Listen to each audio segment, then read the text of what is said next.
पास 45 days बचे हैं NEET के लिए, और अगर आप अभी भी सोच रहे हो सिलेबस कंप्लीट करना है या नहीं करना है, अगर आपका सिलेबस अधूरा रह गया है और आप सोच रहे हो इसको कंप्लीट करना है या नहीं करना है, या अगर आप अभी रैंडमली कुछ भी पढ़ रहे हो, तो आप गलत डायरेक्शन में जा रहे हो। सिलेक्शन ऐसे मुश्किल है।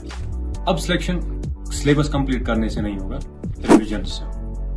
अगर आपका सिलेबस कोई भी पार्ट अभी भी पेंडिंग है, अगर आप वो पढ़ने लगोगे तो लास्ट पे आपका रिटेंशन कम होगा, आप रिवाइज नहीं कर पाओगे और आपको वो याद भी नहीं रहेगा, कंफ्यूजन ज्यादा हो जाएगा। फॉर एग्जाम्पल, अगर आपने 85% सिलेबस कंप्लीट किया हुआ है अभी तक एंड आपका कुछ 15% बचता है, मीन्स कि आपका जो 85% मार्क ये सिलेबस है वो आपका एटलीस्ट 650 तक मतलब मार्क्स है, और जो आपका बचता है वो सिर्फ 80 to 100 मार्क्स है। तो अगर आप अभी उन 100 मार्क्स के पीछे भागोगे, उस 50% सिलेबस के पीछे भागोगे, तो आपका जो 85% सिलेबस है ये भी आपका रह जाएगा। क्योंकि अगर आप ये मास्टर करोगे तो अगर आप 650 मार्क्स ये रेडी करते हो तो एटलीस्ट आप 600 प्लस स्कोर करोगे अगर आप ये अच्छे से करोगे।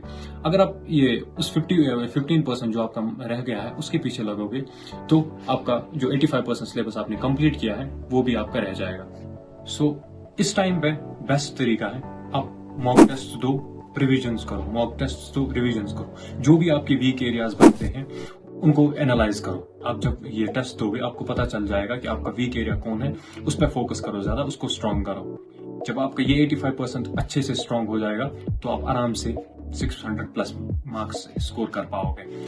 सो इस टाइम आप हाई वेटेज टॉपिक्स को प्रायोरिटी दो, बाकी जो भी टॉपिक्स बचते हैं उनको टेस्ट अच्छे से दो, रिवाइज अच्छे से करो और अपनी मिस्टेक्स को एनालाइज करो।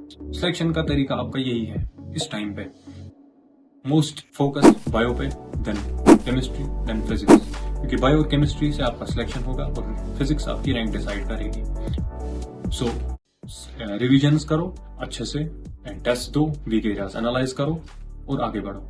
न जो रह गया उसे रहने दो और जो पढ़ा है उसको स्ट्रॉन्ग करो।